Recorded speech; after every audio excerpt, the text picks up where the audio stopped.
Hello, fellow humans. Katrina here.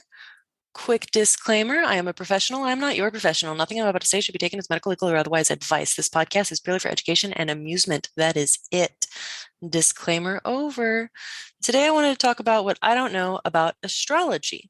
So I'll tell you the origins as far as I can find on the internet, the 12 Western zodiac signs that I'm aware of, and then the psychology of the zodiac that I'm aware of. So, first off, there's influences from as far back as like Mesopotamia and the Babylonians. What I read was from like 3000 BC. And then it also originated from the Greeks, so way back in like the 6th century BC, and then other places in the world, including India, from like the first millennium BC. And according to historyworld.net, it was actually with Greek influence during the Hellenistic period. I couldn't tell you exactly what that means. The Hellenistic period is when the Western version of the zodiac became introduced. So, as the Earth rotates, the sun, the moon, and the planets all seem to move generally along a set path throughout the sky called an ecliptic. I hope I'm saying that right. Ecliptic, ecliptic. And there are the constellations in the path of that ecliptic. Those 12 are Capricorn, Aquarius, Pisces, Aries, Taurus, Gemini, Cancer, Leo, Virgo, which I married, Libra, which I am, Scorpio, and Sagittarius.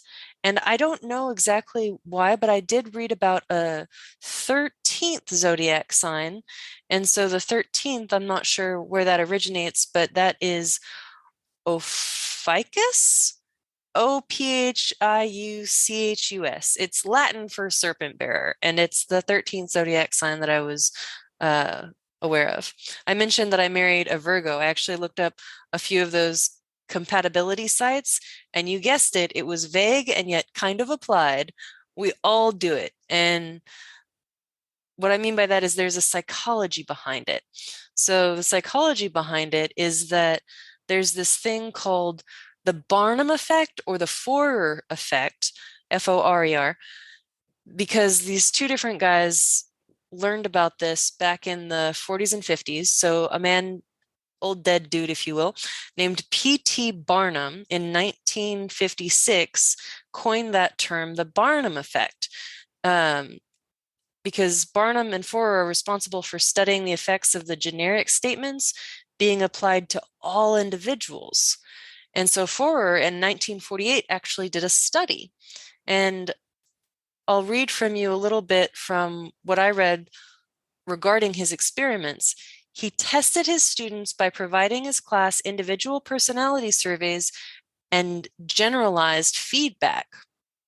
So he informed his students that each personality survey would first be analyzed and then given back with personal feedback on each student's results. Instead, the professor gave the students the same general, unspecific feedback, regardless of their personality test results.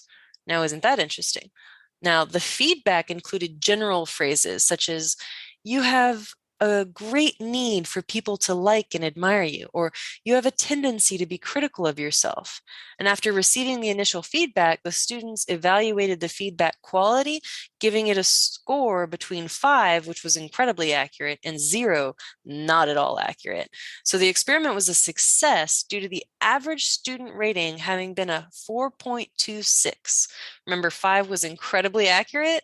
So 4.26 was the average student rating, and that gave the experiment an impressive accuracy rating, even though the feedback provided was general and the same for all the students.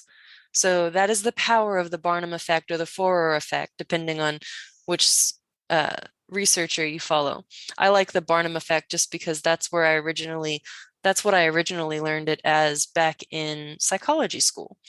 So today I told you a bit of history on astrology, the currently accepted Western zodiac signs, and the Barnum effect or Forer effect. Combine that with a little confirmation bias, looking for what you already believe, and you're in for a pretty delightful time. All right.